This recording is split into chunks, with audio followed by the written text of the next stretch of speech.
We've decided to go to a low key.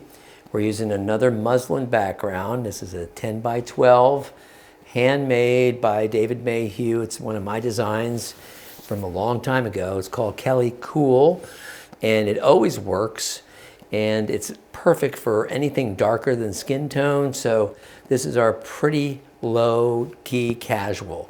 And we're gonna start with the same lighting, but I will tell you there's a good chance we'll need to pump up the lights that are hitting the background, because darker backgrounds absorb more light, and therefore we'll have to kind of add more to the ones that are hitting the background. Not the ones that are hitting her, but the ones hitting the background. So we'll do a test. Okay, Curtis, let's try making the back, the kick light more dramatic. Go behind her a little more with it, a little lower. Kind of aim for the back of her head. Yeah, that's good. Just go lower with the stand, right there. Good. Hit her in the back of the head. Yep. Oh, I like, don't change much, but just turn your head profile. Good, because I like that little hair. And look down, low, serious if you would. Just want to see what it's doing. Okay. It's very cute. Okay, now relax. Let's go this way. Good, that's where your mane is. Yeah, it looks good. See, that little light really popped her out really nicely. So, the side light is great. Okay, background spot. Tell you what, let's kick the background spot slightly more left. Slightly more. That's something I can't do by remote control. Can't do it. Can't do it. Looking right here, Laura. Actually, I like your head is leaning and tipped. And bring it to me. Stop. Good. The other hand has to come closer into the body, like that. Roll some fingers. Don't work too hard. Don't think about it. If you think about it, it doesn't look real. Beautiful. Good. All right. And a serious one. Eyes to me. Beautiful. Let me see what's got to change. It's good. Let me change the kick light's a little too strong, so I'm just going to change that. Good. Look at that.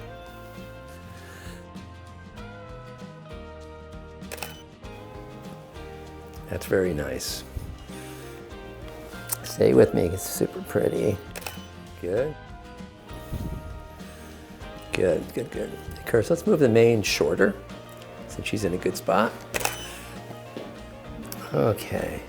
Let's try the backhand, like knee up, so this, getting more of these kind of beautiful. That's a go-to pose, by the way, just so in case you didn't know.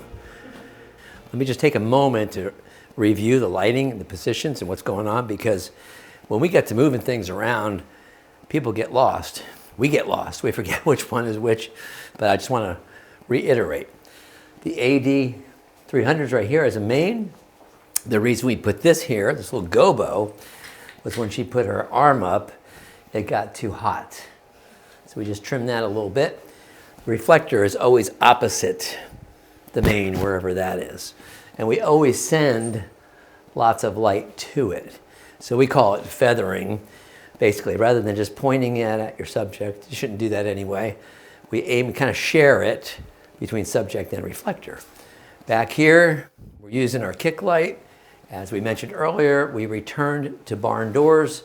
And what's happening is we're just getting a nice little kick right here. So we get, this would be the shadow side of her head. But especially dark hair and dark outfit, we need a little extra light right here. And we got it from this Godox right here. This one is the bounced fill light. It's a fill light. And we can put it in a softbox and aim it at her. But if we want the biggest, baddest, softest light, we're just aiming it against the wall here. Let me see if I can fire it. Boom. It just, you can make good images in just this alone. So it ends up, the amount of value, lumens hitting the subject are about half of what the AD300 main are doing. So it is a adjust to taste, but the formula almost always is, if main is X, the fill here is half of that, the reflector is half of the main, and then the other accents are put into taste. It's a lot like cooking, I've always said. Now we have up here the spotlight, which is going to the background. Our background here today is very dark, so we're sending extra light on it exactly where we want it, so it brings it up a couple of values. If you only shot with the one Godox main and a reflector, the background would practically be black. So you have to give it light. Both this and this are giving the background light. So that kind of helps balance everything out. Just a quick review. These are not full length, these are just from the knees up. Very, very nice. Let's keep the arms down. You'd never know it. Yeah, okay. All right, so let's do this. Let's spin the opposite way, that way. Good, yeah, by having the arms back, you're actually darkening them, which is a good thing. And then the top hand can be on top of a leg or something facing that way. It's always pretty that way. Very, very nice. That totally works. That's a winner for you. Good girl. And to me, beautiful. Got it. Okay. Super. So we've left the actual shooting room area and came more closely to the gallery or the sales room because I felt I could use a different scene to test the Godox AD300. Just throwing it in the same softbox and using just it alone to key light or main light my subject and let the rest be ambient or natural. So we just basically matched up the shutter speed and the aperture to the best shooting for the room to render properly lit and out of focus, and then added the power of the main to Laura to be my main subject. So this should make a really different image for kind of a illustrative or editorial style shoot, but so easy, basically one light, and we're using that AD300. Now, I am shooting at a 40th of a second. So for most people, I'd recommend a tripod. But I'm going to dare to do a few right now as is. Bring your other hand up. No, that one's good. Bring the other one across your waist towards the other one. Yeah, just like that. We have to keep you in the frame. We don't want to chop appendages, you know. Beautiful. Hold nice and still for me, and I'm going to try one. I think we're going to be great. I got to focus on the eyes and lock it. It's quite beautiful. Quite beautiful. I like the head back too. Stay there, my dear. Good. Excellent. And very, very happy with that. Let me tell you, I'm going to try supporting myself against the wall really well because it's really nice. And this is an old trick if you don't have a tripod. Beautiful, serious one. So nice. Okay, so good. All right, maybe cross the arms and go hard shoulder into the, just like that. Yep, good, hair looks great, yep. Liking that one.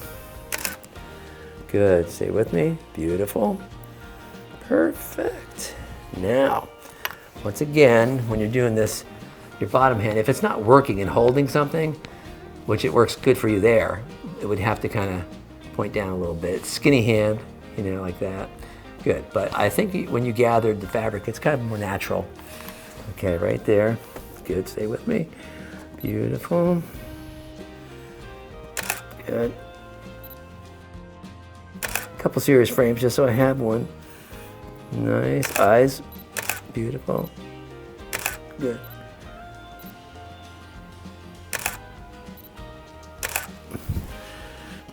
I think we got it. It's good stuff. Hey, I hope you enjoyed this latest episode on the Godox AD300. We found it a lot of fun. We learned a lot. And I think with Laura's help here, we created a lot of cool images. We have fun doing it, but the end goal is to leave you with some good, solid information. I think it performed really well.